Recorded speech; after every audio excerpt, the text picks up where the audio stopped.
Hey, there we go. Good evening, everybody. Starting a bit later than usual because of some real life problems. But I'm actually joined by the full crew today. But I've got Johan, I've got Devin, and I've got Munna. How are you guys today? Hello. Where's Mr. Johan? Hello. There we go. So how's everybody tonight? How was your Tuesdays? Right.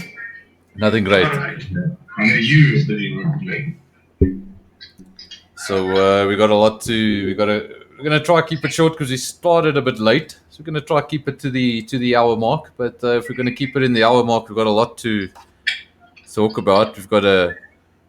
There was a British Grand Prix last weekend. There's a British Grand Prix next weekend. Boring. Except for the last 3 laps. You waited so long for 3 laps. You see, I like to call myself a real F1 fan because I didn't have to watch those 3 laps on repeat. I was there to watch them. As boring as it was, and I won't lie, it was boring. But really, the GP race. Never. I fell asleep on Sunday and I woke up in the last few laps. Yeah, Pirelli, the FIA and Formula One gave us a boring race, and Pirelli decided to just to spice it up a bit. So, and then obviously the big talk about next weekend is obviously that the tires are going to change, and the tires were a very big factor in the last race, hence the last 3 laps.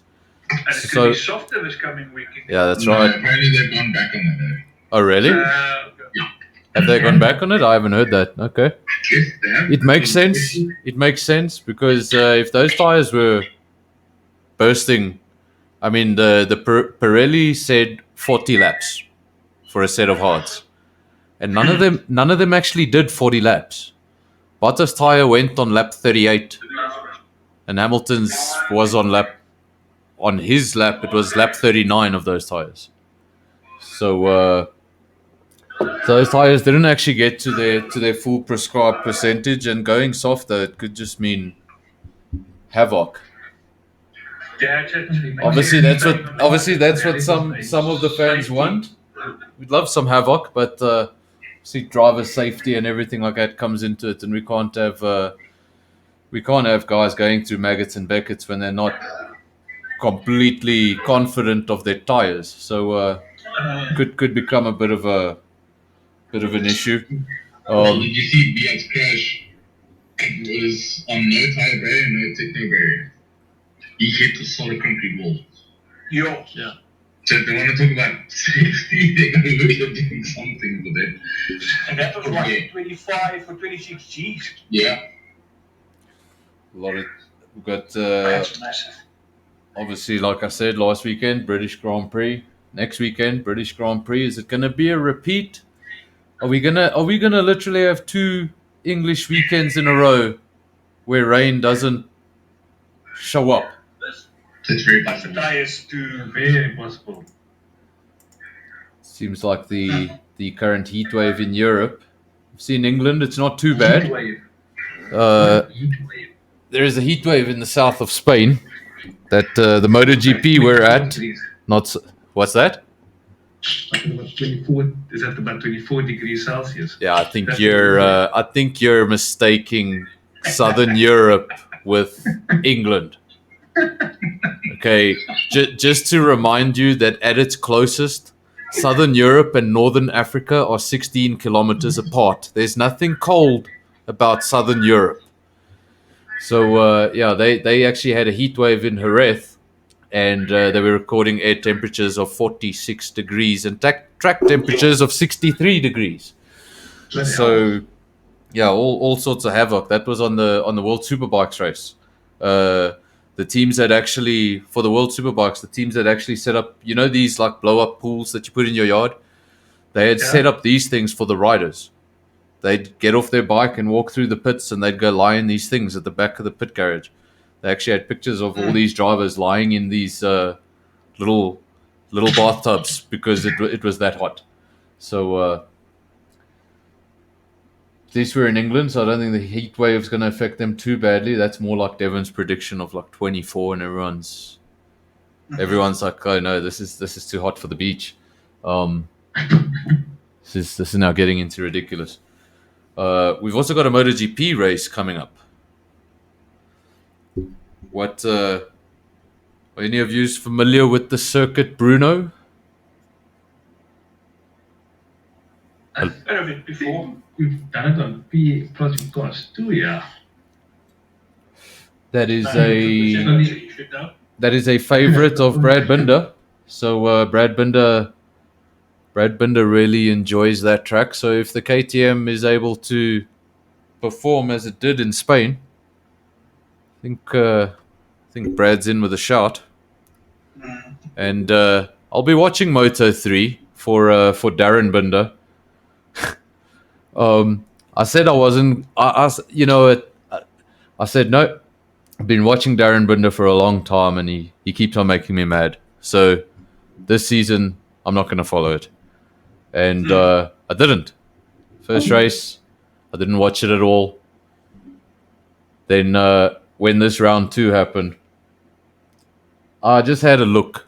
Where did Darren Binder show up? He qualified 21st. So I was like, oh, Lord, never mind. So with about 3 laps to go in the Moto 3 race, I decided to tune in. Darren Binder was in second. And he dropped the bike with 2.5 laps to go. And in the last race, started from 25th on the grid, finished 4th. So man's definitely got some issues with his qualifying pace, but if he manages to qualify higher up the grid, he's very quick this season. Seems like we're missing someone. Devon, are you there? I am, yeah. Seems like that Munna guy looks like he's everything. Looks like we've lost not Sebastian. I think his internet just dropped. He's trying to sort that out. He just sent me that message now, so I'm sure he'll be back with us shortly. Right. Let's go in some sort of order. Let's start. Last week's British Grand Prix. Besides boring, is there anything else you'd like to say? Besides boring.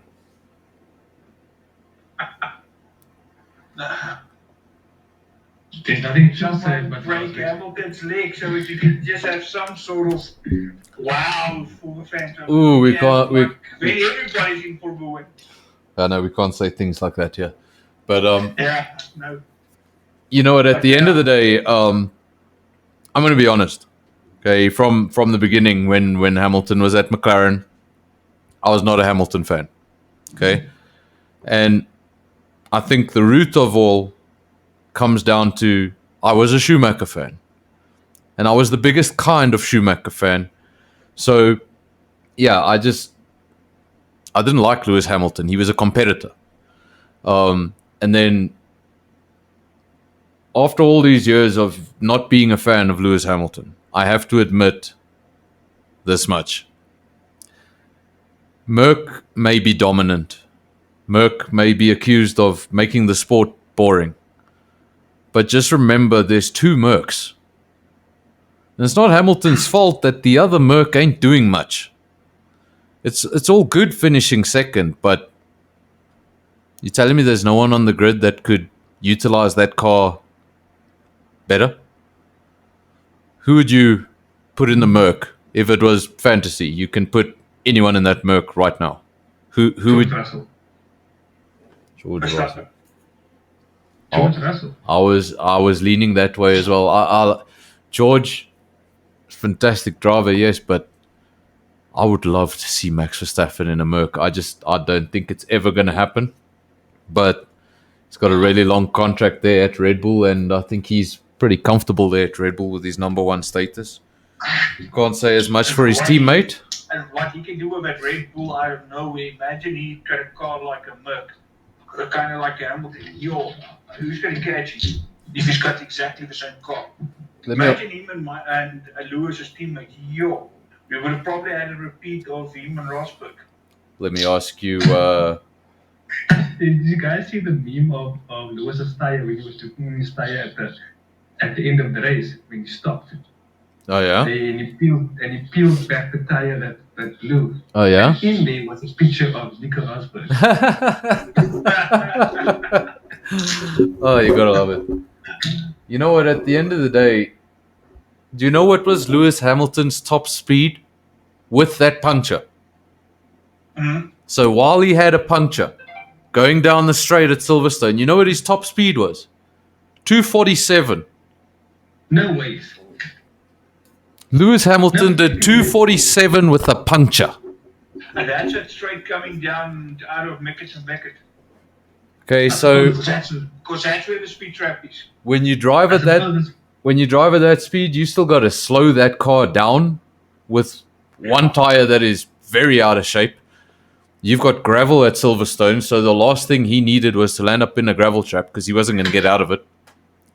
And he still managed to, with a puncture, get that car home relatively quickly because if he had gone any slower, I think Max would have caught him. Max needed another 2 or 3 corners. Yeah. I suppose that's so faster than what the Ferrari was doing. I think if Hamilton's sorry about that. If Hamilton's tire had gone slightly earlier in that final lap, I think Max would have caught up, and that would have been quite the shock. Well, it was a shock to see a Ferrari on the podium. I really didn't expect. Why unexpected? And as bad as the Ferraris have been, Charles Leclerc's still got 2 shockingly lucky podiums for them. But Vettel started in 10th, finished in 10th. Is the man's head not in F1 anymore, or is it just out of Ferrari? I think it's out of Ferrari. There was an article earlier, the day or yesterday I saw, I just read the headline, and you will see he's baffled by what is actually going on. He doesn't know. Just good evening there, Rob. Rob joining us there in the comments section, giving us a listening to the rubbish which we speak. You know, I've actually found it quite interesting. In the last couple of weeks, I've been uploading this podcast. After we do the podcast, I throw it on the YouTube channel. And we get a lot more views on the YouTube channel. So, I don't know why, but last week we got, I think, 47 views on the podcast. And I must read you some of the analytics. They're quite scary. But yeah. So next week, what are we expecting next week? Are we expecting an exact replica of a race? Same strategies, one stops? Will they still push for that one stop after they saw what happened? I don't. This tires, I would think not. And it's not the first time we went to Silverstone and this happened to tires. I mean, the last 5 seasons alone. How many races did we see at Silverstone with tires popping? So that would be, I would say no. Rather go a 2-stop and at least you have better rubber at the end. Basically, go with the softs or whatever at the start, and then just finish off on 2 sets of mediums. Just do a 2-stop. The 1-stop, way too risky. I mean, it was actually really unfortunate. Everybody talks about the Hamilton puncture, and Verstappen almost caught him, and I mean, Kvyat had a puncture that caused a major incident. I don't even think he knew it was the tire because he was reacting. I think there's a lot going on at Red Bull. That reaction, he just really reacted terribly to that accident. It looked like it was the end of his career. What do you think he made the Red Bull seat? I think the guys at AlphaTauri know that Albon's seat is a bit dodgy and that they need to perform. So I think that accident, especially where his teammate finished, his teammate had a fantastic race, but the man also was no good at Red Bull. So what is the Red Bull problem? Why can't they support 2 drivers? Ask it. I really Because don't. technically speaking, they got 4 drivers. Yeah, that's Yeah, technically. that's basically the difference with Ferrari can't just say, right, we're gonna swap this one with Kimi Raikkonen or this one with Antonio Giovinazzi. They've got links to Alpha, but they've got 2 drivers. Everyone's got 2 drivers. Red Bull, on the other hand, Alpha Tauri don't have any drivers specifically. Alpha Tauri drivers are Red Bull Racing contracted drivers.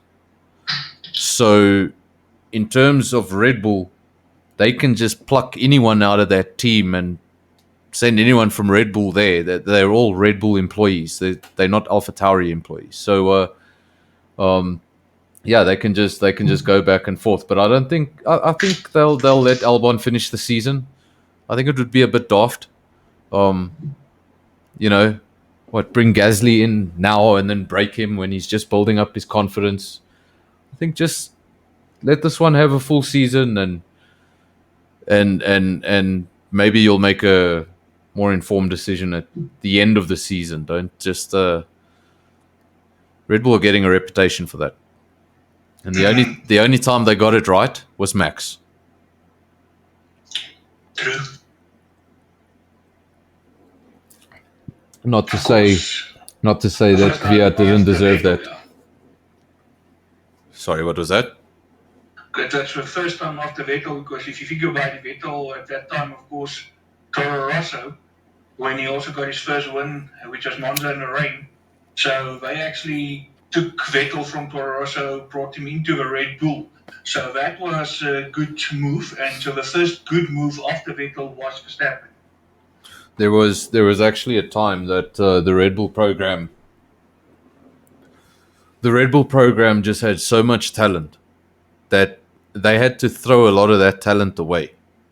Yeah. Because there wasn't space. They had 4 cars. They had more cars than any other Formula One team, but they didn't have enough seats for those people. I mean, there was drivers that were more than capable and more than deserving of being in an F1 car that never got their opportunity. I mean, there's 2 Portuguese drivers that are currently in multiple events, mostly GT, but they were both Red Bull Junior, and basically when it got to that time, they were like, listen, we're going to let you go so you can still have some sort of a career because we don't have space for you at Red Bull. One of them was Antonio Felix da Costa, and the other one was, I think his name is Albert. I can't remember now. Something with an A.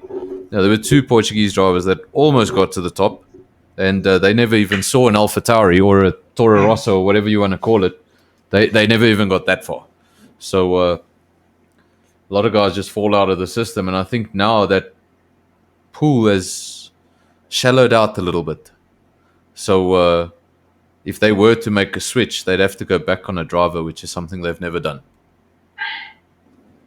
They'd have to go back on Kvyat, or they'd have to go back on Gasly. And they've never gone back on a driver. So I think Albon should get a full season in. We'll see how that goes.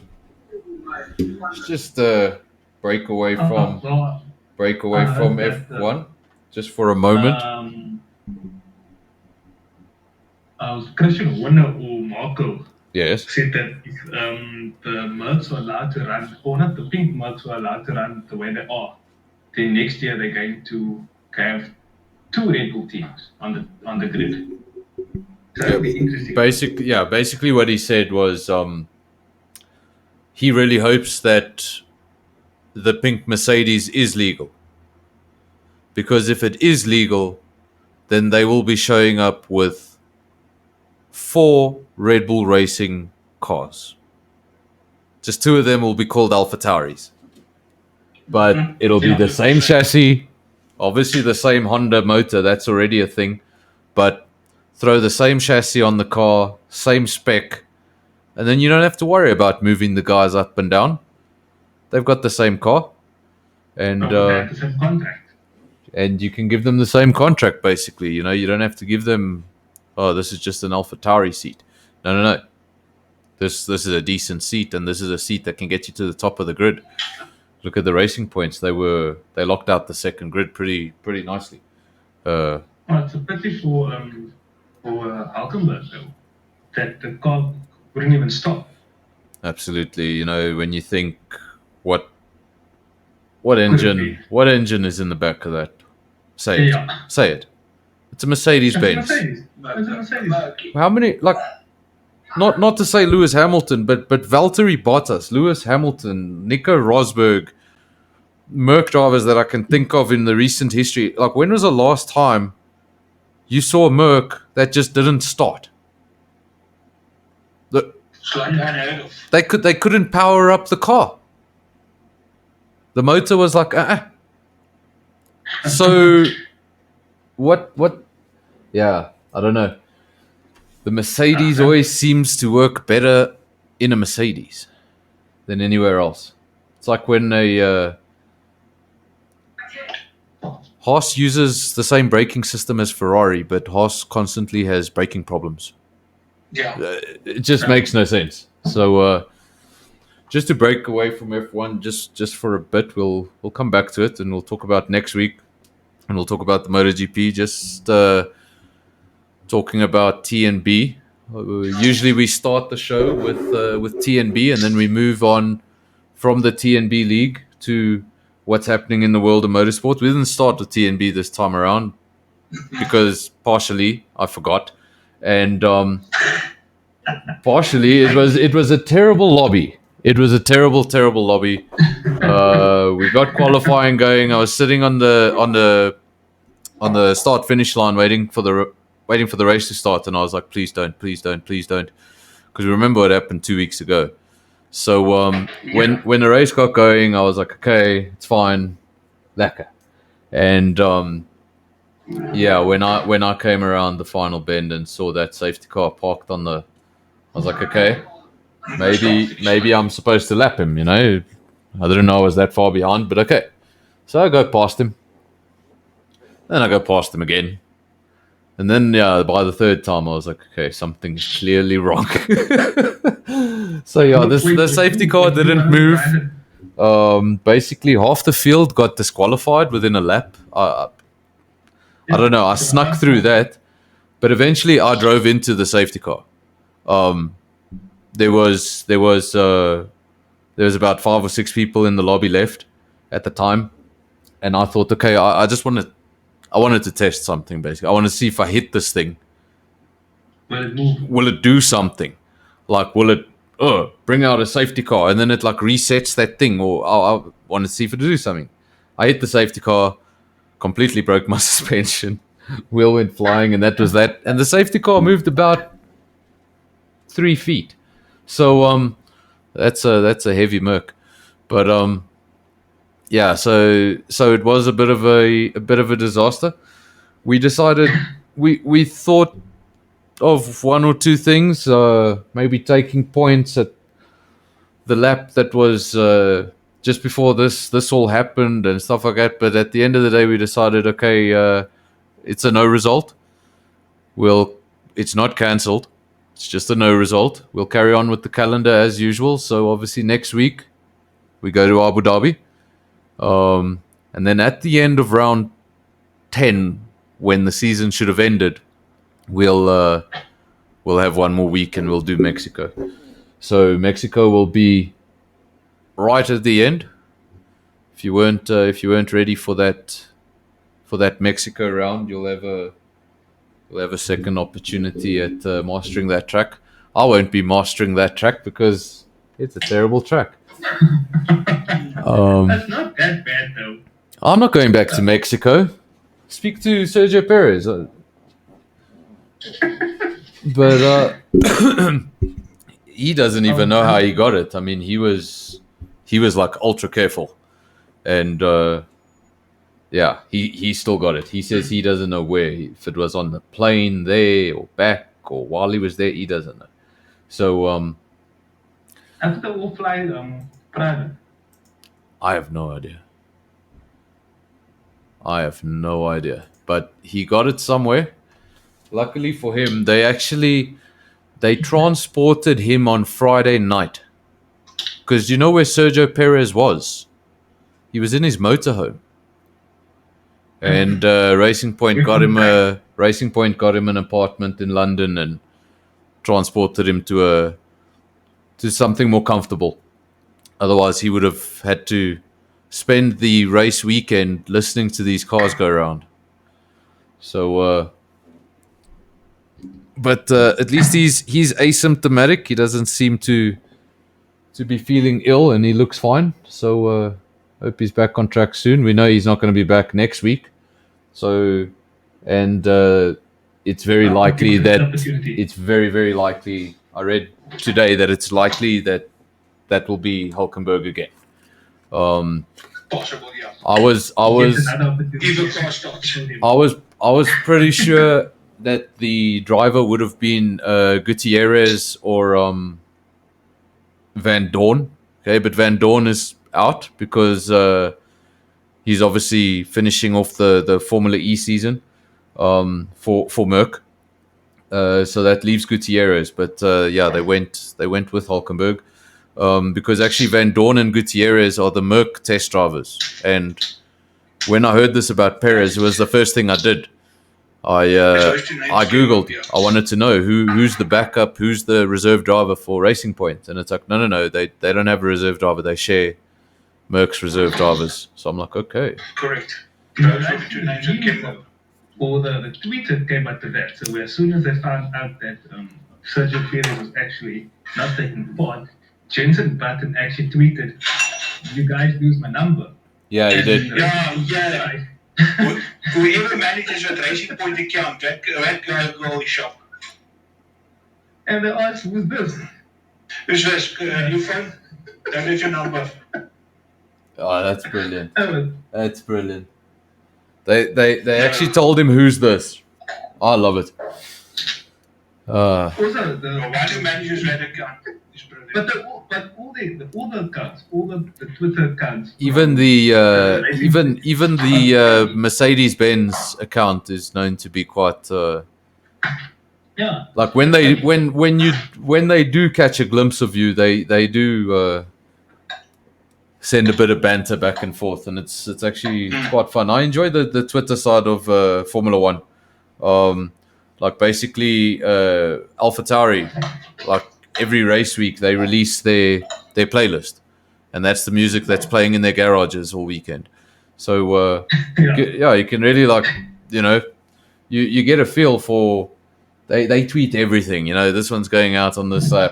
We're having a problem with this car, and you can feel a little bit more in the garage because you've got drivers tweeting, you've got engineers tweeting, and I actually enjoy having Twitter open there on the side.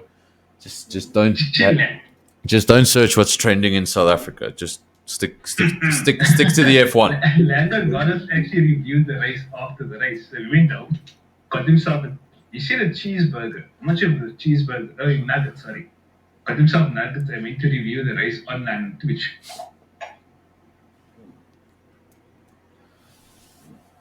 So we've got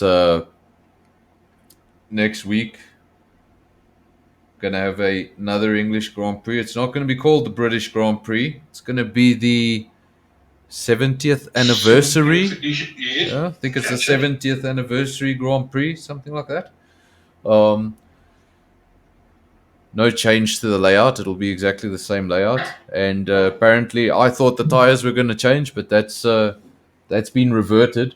It's actually a little bit disappointing. I was really interested to see how they were going to manage this circuit, which is obviously very abrasive on softer compounds. It really, like, all the data you acquired from last week would really mean nothing if half of it was done on hards. So it could have made things really interesting, but obviously for safety, and you've got to understand. Obviously, again, MotoGP also coming up. That'll be in the Czech Republic, Circuit Brno. It's a Brad Binder favorite. So he's actually won there in Moto 2. It was quite a dominant race from what I remember. So let's hope that those KTMs work and we can see a South African flag on a Premier Motorsport podium. Let's hope those brakes are working.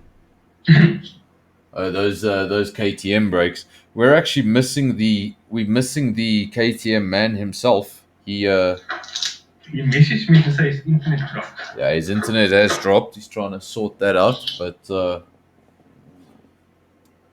if the problem's not with him, there's not much he can do. True. Let's see if he can been there before. Get back on before we're done here. But can still talk a little bit of TnB. Not much happened last week, as we said. We got halfway through a 100% race, and the game decided it was all over. So It wasn't even halfway. we're gonna run that Mexico race again in basically what would be week 11. So next week though, Abu Dhabi. Got any memories of the track, Johan? Back from when you used to race? Do you like it? You don't like it? What do you think of Abu Dhabi? Is it going to be a close race? Safety cars, lots of walls. Be a closer one.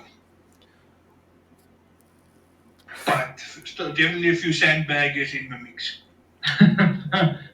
Well, Jen did say he's going to practice this week since he only jumped onto the game on Friday at the race time because his download was finished. So hopefully he gets some people angry with a spot or two. Watch out for those two Renault boys. Yeah, the Renaults were actually. Look at where they were. You know what? That was the unspoken story of the weekend. Was the Renaults? They were brilliant. I don't know where Ricardo got the pace to suddenly outpace McLaren's. That wasn't a thing a few weeks ago. So either that Renault just really works on that Silverstone circuit, which is great because they're going to have a second go at it. But those Renaults did really well. I mean, Ricardo equaled his best for Renault, which is 4th. Would have loved to have seen him on the podium. But I still think he's moving in the right direction to move over to McLaren next year. Yeah. I think the one person with the most doubt at the moment is Carlos Sainz. Yeah. The thing with Carlos at the moment is it's a big question mark for me. When you've got a huge driver academy, okay, I suppose this could be Renault as well next year, but when you've got a huge driver academy and you contract a driver to drive your car out of your academy, but why? What I don't understand. Like the Sainz thing, I think at maximum it'll be a 1-year deal that gets repeated by a 1-year deal. I don't think he'll be at Ferrari longer than 2 years. And they're basically just using Sainz as a placeholder until they have a driver that they feel is ready for Ferrari, which Giovinazzi is not. Because if he was, I don't think he'd be in that Ferrari. If Giovinazzi was ready, Sainz wouldn't be in that Ferrari. Why not put a Ferrari driver academy in there and pay him half the price? What's his name? Matteo said that it depends on how the 2021 season goes with Mick will determine if he's got a Ferrari seat for 2022. If I'm not mistaken. So sound a bit ironic, but I think Ferrari's pulling a bit of a Ferrari. Okay. Yeah. I said earlier on in this podcast, I was the biggest Schumacher fan you'd ever find. Okay. And I want Mick Schumacher to do well. I want to see the Schumacher name at the top of the order. I want to see Schumacher's taking pole. No, not just any Schumacher. It's going to say M. Schumacher at the bottom of your screens. I'd love to see that one day. I'd love to see his cousin come into the sport. Ralph's son. He's in Formula 3.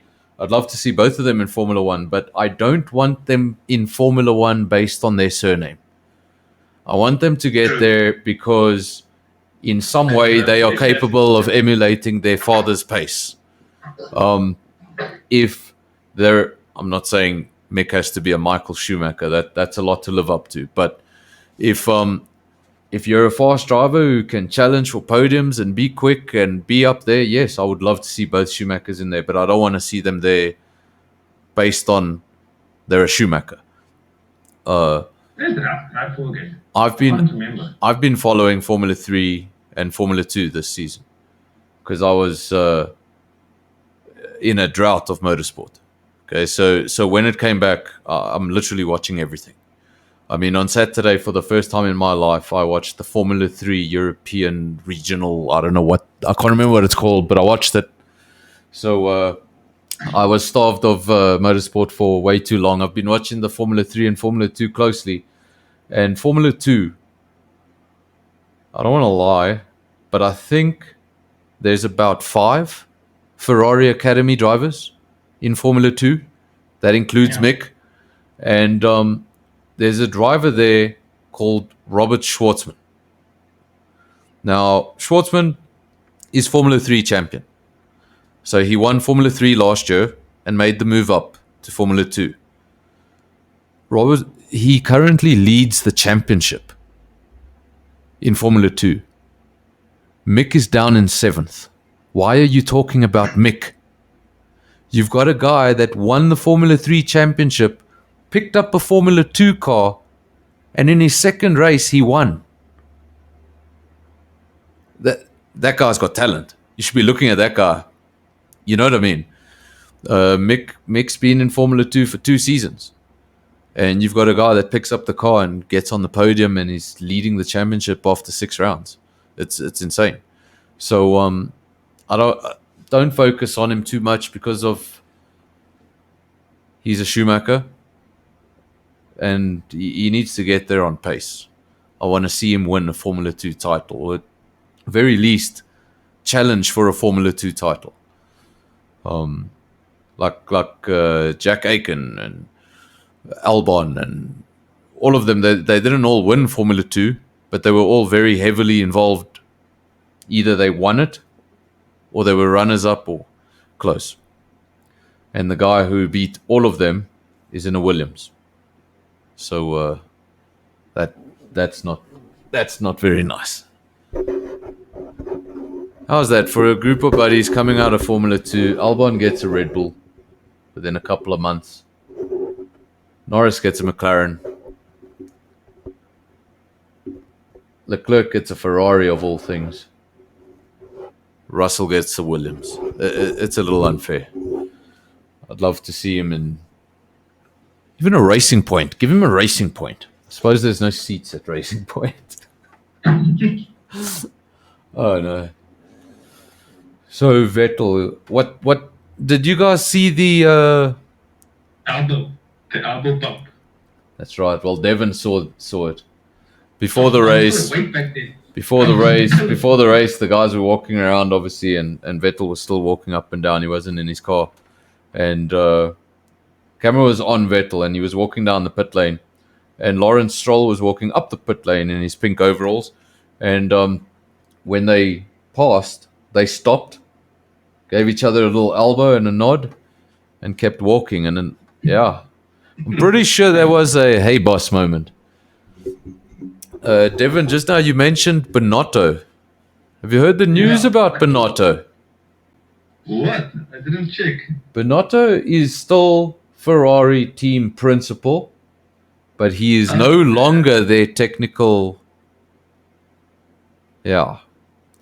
Did you know about that? Do you know he was team principal, and he was also heading like the technical department. He is no longer heading the technical department.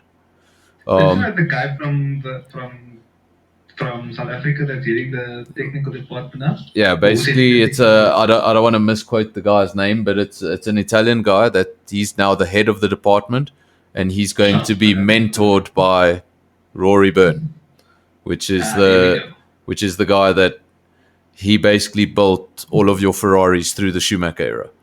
And left the sport when Schumacher left Ferrari. So this is he's coming back, and I think it's Ferrari. They know they need something big to happen. They need a big change. So glad to see they're doing something, not just firing the boss, because that doesn't always help. Can't have a boss every 2 or 3 years.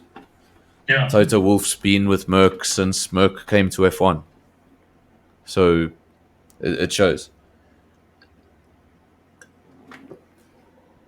It's very quiet in here. I have to do most of the talking. I know I'm supposed to be the host, but every now and then I run out of things to say. And Munna usually talks a lot. So yeah. Munna's still not back with us. So I'm sure he's trying to get back, or he's throwing his modem across the house, one of the two. But we'll probably find out later that it was the latter.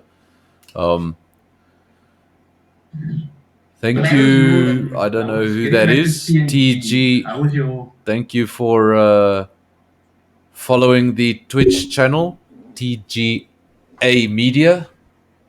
Not sure who that is, but thank you. We were also followed on our Twitch account by a very interesting account. It was the Randburg Indoor Karting Academy. Oh, nice. Which I didn't know was a thing. So thank you very much if you're watching. Thanks for following the podcast. The Twitch channel. You did subscribe to my Twitch channel, so you'll get the podcast every Tuesday. And yeah, whatever you do, don't tune in on a Friday because you're going to see my crappy driving. How was you qualified on Friday though? Because you were there. It was very quiet. I mean, I was focusing on somebody driving backwards into the pits more than anything else. Or not even reversing into the pits, driving backwards into the pits.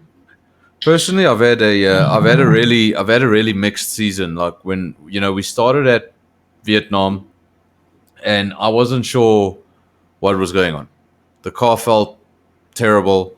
I struggled with the car, and I thought, okay, maybe it's not the car. Maybe the car is slightly different, but I'm trying to learn a new track at the same time. So I was like, Vietnam's fine. And then when I got to Bahrain, I did like 2 or 3 laps, and 2 or 3 laps of practice, and I was like, I'm gonna love this, and I did. I loved Bahrain. I just knew I was gonna love it. And the first few laps I did of Britain, I was like, oh no. Or of Mexico, sorry. The first few laps I did of Mexico, I was like, this is not going to be good. So, and it wasn't good. In qualifying, I don't know. I just kept on running into traffic. I don't actually blame anyone for it, but I kept on running into people at the worst possible place. The first time I tried to do a flyer, somebody came out of the pits and blocked me into turn 1. Another time, Frick was, I think he was winding up for a fast lap because he was going really slowly through the stadium section, and I gave up my lap. And then the third time it happened, I wasn't quiet about it. And it actually happened to be my teammate who's not here. Yeah. He was going awfully slowly while talking an absolute load of rubbish. In the party chat, I entered the stadium section, and oh look, there was an Alfa Romeo, and my exact words at the time were, Seb, move! So yeah. It wasn't not safe and not... No. I don't know. That was the first time I called him Seb flat out. I was like, Seb, move! Because he was pulling a Seb. And I was like, what are you doing? But and then the race itself, I was really nowhere. So, when the whole lobby thing, I don't think I wasn't disappointed that the race ended, but hopefully another. You sacrificed him driving into a safety car with hope to get it off a track. It didn't work. So it would have been also unfair to those guys to have counted stuff. It's plus it would have been. We don't even know that Staffy and them would have finished that race. I mean, they could have done another 10 laps and got disqualified. So we really don't know what that lobby was doing. It was unstable. Plus, you were still driving under safety car. So you drive fast, and every now and then it would throw something up on your screen, tell you to slow down. So imagine trying to finish a race under essentially safety car conditions when you're trying to catch the queue, because that's basically what it was. You were catching the queue and there was no queue, so you were just driving really fast, and then every now and then they'd remind you, it's safety car, tap off a bit, and then you tap off, and then the thing comes back, catch a safety car, and then you wind it again. Yeah.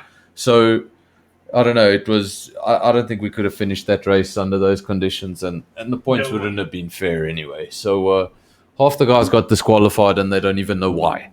So Exactly. yeah, it's we'll run that again. You can call it round 3. You can call it round 11. You can call it whatever you want, but we'll do that at the end of the season, and hopefully with another 6 rounds of driving between now and then, I'll have a better feel for things. Still not looking forward to going back to Mexico. Oh, you're looking forward to France, I suppose. Well, we could go back to Bahrain. I mean, that's... Or France. Is France even on the calendar? France is round 10. It was the finale, yes. It's not the finale anymore. And it's the track where I've got my only pole position and fastest lap in the same race. But I did not win that race because I jump-started my one and only ever pole position. Yep. Thanks to the man who is not watching. Mr. Foss. Mr. When Foss. did he jump? Yeah, he was in second, and basically 5 red lights, and then they didn't go out. They just stayed red. And I was sitting there, and I was holding the thing, and I'm like, what the fuck? And yeah, it's Twitch. I don't care. So, This time it's not me. and yeah, no, Devin broke the virginity of this channel, swearing. So you know what? Every now and then, if I slip the F-bomb, you know, give Devin a round of applause. So yeah, we'll do that. That'll be the first official. You know, these rules will grow as time goes on, but the first official rule here in the podcast is anytime somebody slips a swear word, Devin gets a round of applause. Well, then I'm glad you didn't hear what I was saying on Saturday. My word. No need to repeat it now. But No, I won't.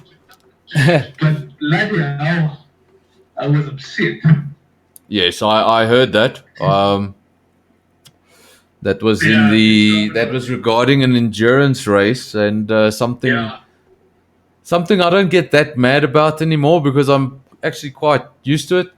You put all the information out there, and then 50 people ask you about the information, and you're like, no. So I understand your frustration. What's your anyway to do with Kentucky Fried Whiskey? I think you may have got the name slightly wrong, but for censorship purposes, we will keep the name like that because nobody needs to know that name ever. I will not Don't say search the that word, name. but yes. Don't make contact with that name, and if that name ever tries to make contact with you, get an Xbox One. So yeah. Because once he's on your friend list, he will change his name until you forget he's there. And then he'll surprise you one day in a lobby. And you'll be like, who the heck is this? And it's be like, no, that is formerly known as... I actually can't remember. Chicken whiskey. Chicken whiskey. I can. I know what it is. I know exactly what it is. But I'm not giving that man 1 second of airtime because he's okay. I'm not gonna say his PSN, and I won't say his real name, but everybody knows who it is.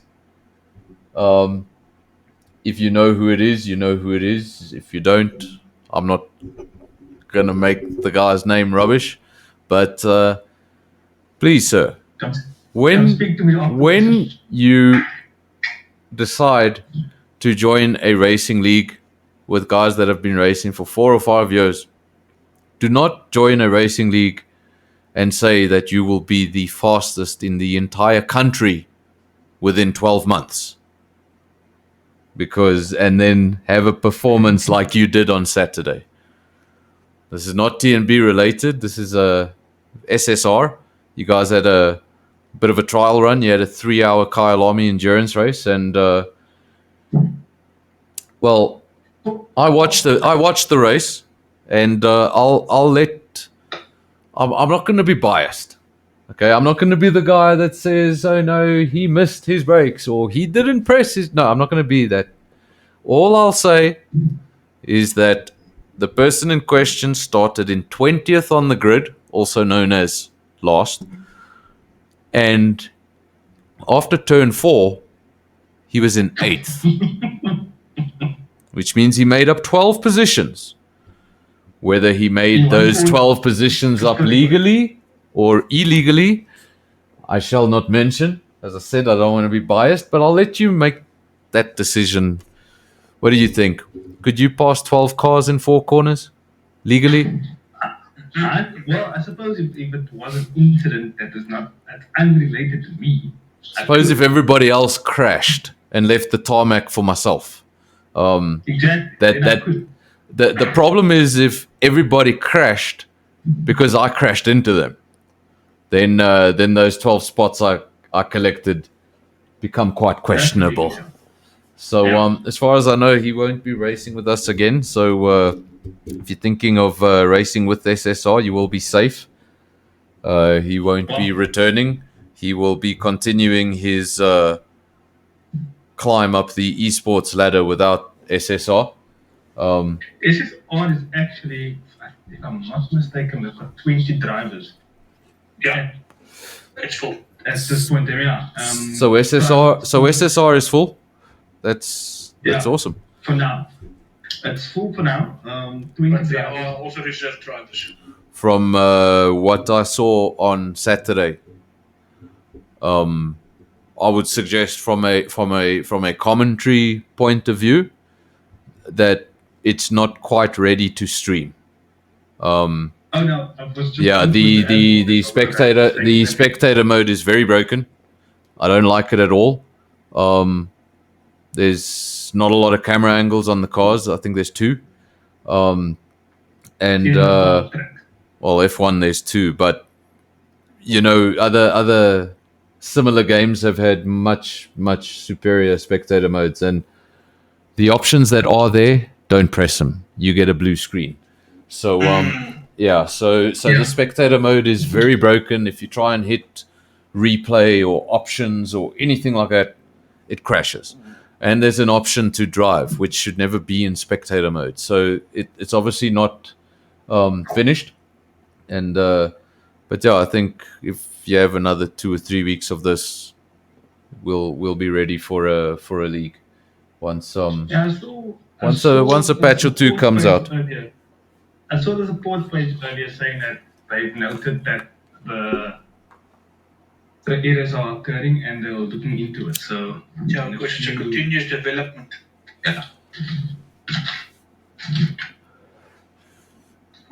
They came a long way. If you see what was there, what was not there when they released it, and also the pressure they were already under to have it released because with the demand. So it's work in motion. At least they putting all the effort in.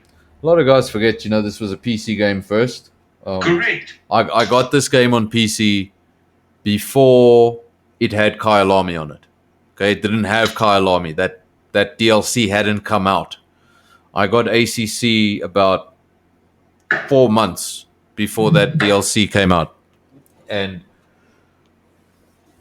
even in the time between I bought the game and between the DLC coming out, there was improvements to the game. When the DLC came out, wow, what a change. So, and if you got the game like the day it came out, you would have found a game with, I think, 5 tracks and a couple of cars. So the game has seriously evolved, and it will continue to evolve. And I think Assetto Corsa is, their last full title, I think, was in 2014. So they do build upon a game, and Assetto Corsa, still not not talking about ACC. I'm talking about Assetto Corsa. It's still not my favorite, but if you play it now or if you played it 3 years ago, it feels amazing now. So 3 years ago, it felt like GT Sport. So that says a lot for GT Sport. Okay, I'm being really mean to GT Sport. I haven't played GT Sport in like, I don't know, Johan. Whatever. When was the last time I played We GT? ran leagues. I thought we ran leagues on GT Sport. When That was did- probably the last time I played GT Sport, or I commentated on a GT Sport race. I was That, just about to say, probably when you commentated that opening race for that season. yeah, I commentated on a race, and then not a lot of people were showing up, and we were like, well, you know, we don't really need commentary for the three blokes on track. So yeah, I started skipping. So didn't you win the or a version of the GT TnB, or was it Project Cars? Johan, which one did No, you? It was GT Sport. It was actually that season when you last streamed it. Okay, That was Johan is a champion. Nice. Johan is a TnB champion. Oh, he's on that. He's on that Hall It of was the Fame. second season. It was the second GT season. I'm not even a podium finisher, so and I'm not as famous as Nico. So, but yeah, basically the same as Nico. It would have been awesome if I like, you know what, I'm gonna go commentate. I suck at this game, and then one day I was like, you know what, I'm gonna drive. I like this track, and I just beat everyone. And I was like, you know, I'm going back to the commentary box. You guys are slow. And they're like, no, come back, do that again to us next week. We want to see. It's like, no, you guys don't. Is that the day that you would actually get your team at home with you and just speak into the mic? I look forward to the day that I can just get to a racetrack and I go around the track and I'm not pushing too hard and I go over the line and I'm like, oh wow. When I push, I can literally take pole. And that's what happened in France. That first pole position I ever took, that's exactly what happened. I did the first lap in Q1. I did it with 9 liters of fuel. Okay. Oh, wow. And it was enough to get into Q1. So I was like, okay, I'm quick. And then when I did Q2, I put on the medium and I put in 7 liters of fuel. Okay. Because I just wanted to be in the top 10. So I stayed in the top 10. And then in Q3, my first run I did with 5 liters of fuel. And I was 2/10 off pole. And I was like, okay, I've got this. And then my second run, I dropped all the fuel and I went fastest. But that feeling when you get to a track and you're not really trying and the lap times look good and you're like, okay, wait, when I really focus. So that hasn't happened yet. I did like 3 laps of Mexico on, what was that? That was like Monday night. I did like 3 laps of Mexico and I was like, oh boy, this is bad. Because when I start my practice, I usually do the worst possible thing. I put on the worst possible setup, you know, the full downforce, and I put on the hard tires and I fill up the tank. And I usually do 15 laps like that. Now, the reason I do that is, Make the car very difficult to drive almost. yeah, the reason I do that, I try and drive the car at its worst. Yeah. Because anything other than that, the car's going to feel better than that. So if I can get used to that, the car's just going to feel like a dream. And I went and I put on that terrible setup and I did a few laps in Mexico and I was like, oh no.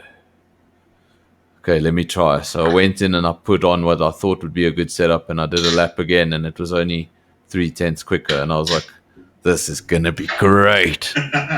Somehow from full downforce to 2.5, I went 2/10 faster. Something is very wrong.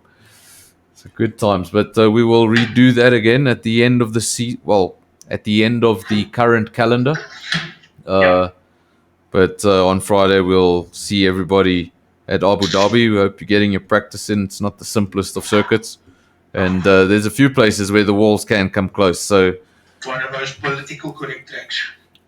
something we need to discuss. I don't know if we should discuss it on the podcast. You know what? We're going to discuss it on the podcast. There's only 2 or 3 guys that watch this, and yeah. Go for it. Go for it. I want to know what? Okay, let's discuss it off the podcast. Go for it. Hey, no, we'll discuss it off the Go for it. podcast. So we're just at the hour mark. We said we're going to try and keep this at the hour because we started a bit late, so we don't want people to get bored and just tune out. We also don't want our Don't get bored, Robs. yeah, I know Rob is chowing KFC. So in Hanoi. Wait, no.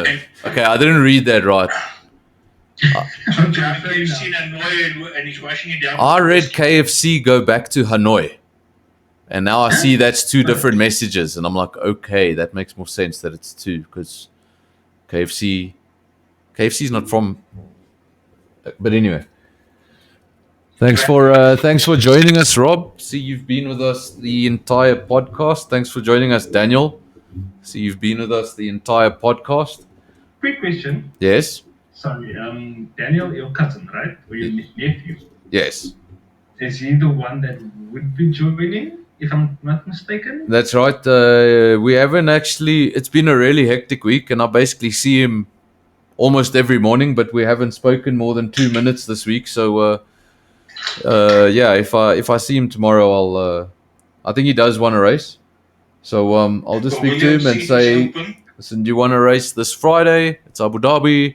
Do you want to give yourself a little bit of time, join in round 5 or whatever, then we'll make that seat available. But I'd like him to have some sort of practice session with the guys, just so they, you can see how it is to drive with other people, because I know for a fact that F1 to him is very much career mode. And driving against AI and driving against human drivers, or in this case TnB drivers, which is TnB drivers is something very different to human drivers. Okay, it's alien. So yeah, maybe just do a few practice lobbies with us and just get accustomed to driving around with the guys, and also just be in the party chat with us and really see who's who and who you want to speak to and who you want to avoid. We don't have to avoid too much. See, I'm not going to say his name, but a certain individual contacted me yesterday morning. If I know he doesn't watch this on Twitch, but I know he watches this on YouTube later. So he'll know who I'm talking to. He contacted me yesterday about joining TnB, and I gave him a solid no. There wasn't much debate about it. He left the league last season because he got bored, and I think that's I think that was a bit of a crappy reason to leave, and then obviously the guy spent 2 months playing Call of Duty, and now that no one's playing Call of Duty anymore, he wants to jump on, and we're not going to have guys that just come and go. Obviously trying to build a community of guys that want to race every Friday and want to be here, and yeah, if you're going to get to round 4 of every championship and just say nah, then unfortunately, we're good. We're not desperate for numbers. I've said it many times. We'd happily race with 15 or even 10 guys that wanted to be there and raced well. So if we've got a grid of 10 guys, you know what? If we've got a grid of 10 guys and they're all committed, they race well, the racecraft is good, the racing is close, the qualifying is close, then that's all we need. We don't need 20 guys that we're basically going to be begging half the grid to stay in the championship. So if you are going to watch this later on YouTube, I'm sorry I said no the way I did, but that's why I said it. And I don't want to give off the vibe that, sure, come join the championship, and when you see it's not going your way, you can just leave and we'll take you back next season. We want guys who join a championship with an intention of finishing it. So that is the longer explained version of that because I didn't give him much of an answer. I gave him an answer and then a block. So please don't annoy me, guys. Thank you very much. We'll be back next Tuesday. Obviously, before we go, don't forget this week the British Grand Prix. Hopefully there'll be a bit more action, and Red Bull can find some prolific pace. But I'm just speaking like dreams right now. But who would have said a Ferrari would have been on the podium? So you never know what's going to happen. Maybe Bottas 3.0 is going to make an appearance. Let's hope that Bottas can take this championship to Lewis Hamilton because he's really the only one that can, given the equipment. Also this weekend, MotoGP. Brad Binder will be back on the KTM. Don't forget to give your support there. And that's it, guys. Thank you very much for joining us. Thanks to Johan and Devon. It's not always easy getting ready at 8 o'clock at night to do this when you're getting ready to wind down. So thank you. I appreciate it. And we'll be back next week. Next week we'll have more to talk about. We'll have a MotoGP race that had just happened. We'll have another F1 race that just happened. And hopefully this time we'll have a TnB race that happened. And if SSR gets up to anything funny on the weekend, we'll let you know about that too. And if there's two of them that's actually doing the endurance race this weekend again. And if that would be Muna and Dirk, they're having a race this weekend. Yeah, for the SOR Sumgrid 3-hour race on Silverstone, mind you. Nicely done. Obviously, we'll be going back to Silverstone to watch F1 this weekend, and not my favorite track. We get 2 servings of it this time around. I second that. Not my favorite. I know that Formula One is a British sport, and that is obviously the home of British motorsport. And you put 2 and 2 together, and it's wow, Silverstone. But really, if you're not British, Silverstone's not that amazing. I don't know. Silverstone never did it for me. I don't know. There's 21. Okay, obviously this calendar is all messed up, but on the calendar there's supposed to be 21 tracks. 22.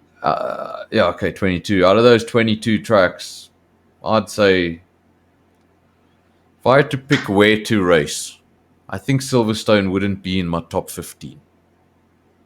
Yeah, it's just really not. It's not a race I really get excited for, and as an F1 fan, I don't know why that is, but I've never been particularly thrilled about. I've got a very bad first memory of the British Grand Prix, and maybe it comes down to that. My first memories of a British Grand Prix was me as a very heavy Michael Schumacher fan watching Michael Schumacher getting taken out by British driver Damon Hill missing his braking point and then blaming the German. So I wasn't much of a fan of Damon Hill or Silverstone in general. So and then it never really grew on me. I think there's But correct me if I'm wrong, if memory serves me right, but isn't that also where Schumacher broke his leg? That's right. He broke his legs in Silverstone. Yeah, he went straight into a tire barrier, and that was the year Mika Salo drove a Ferrari. Yeah. And we're supposed to be off air already, but before we go, in true Ferrari fashion, that year that Michael Schumacher broke his legs, Mika Salo got an opportunity to drive a Ferrari. Finished driver, quick, if you looked at his previous formulas, but one of those drivers who just never had the right car at the right time. Now this bloke had a Ferrari. I was like, Mika Salo could win races. And that opportunity only arose once. Mika Salo was definitely on the road to a victory. There was no question in it. And Ferrari got on the radio and said, Mika, we're going to need you to slow down. Eddie is fighting for the championship. So Mika Salo slowed down and let Eddie Irvine win the German Grand Prix at what we now call Old Hockenheim. So Mika Salo gave up his one and only F1 race win because of Ferrari team orders. That was another bastard, that Eddie Irvine. Oh yeah, no, Eddie Irvine was another player. He was the James Hunt of the 90s. Or at least he tried to be. But most of the time he didn't come through as James Huntish. He came through as something that rhymes with Huntish. I was just about to say, it's starting with a C. Yeah, that's right. I'm not going to say it though, but there's a scene from Rush, the movie Rush, and obviously that movie's about James Hunt and Niki Lauda and the relationship they had in the 70s. And I'll never forget, because I actually went and looked it up. Was this really the first words between Lauda and Hunt? Because in the movie, that's their first words ever. So I went and looked it up, and that's their first words they ever spoke to each other. Basically, Niki Lauda was in Formula 3 for 2 or 3 races. James Hunt got there. No, Niki Lauda got there. James Hunt was there first. So after the race, they had gone side to side once or twice, and Hunt had gotten his elbows out. And Niki was walking down the pit lane and saw James Hunt sitting on the hood of his car with several females around him and alcohol, lots and lots of alcohol. So Niki Lauda stopped and looked at this guy and said, "Who the hell are you?" And he said, "Oh, that's an easy one, mate. My name is James Hunt. And you'll remember that because it rhymes with and that describes you perfectly." So I absolutely loved that. James Hunt, rest in peace. We miss your commentary. You guys never got to see James Hunt commentary. If you ever want to see the very best James Hunt commentary ever, it was at Monte Carlo, and Murray Walker was talking about a back marker. Can't remember who it was, but he was saying, yeah, and and they've been saying that they're battling with pace because they didn't get enough testing done at the beginning of the season, and now they're playing catch up, and commentator talk. And at the end of Murray Walker's little explanation, James Hunt said, "Well, Murray, in my opinion, that's all bullshit. They're just slow." So James Hunt said it like it was. He wasn't worried about swearing on a Twitch channel. He did it on the BBC, and not the kind Gavin likes. Anyway, guys, thank you very much. On that note, enjoy, and we will.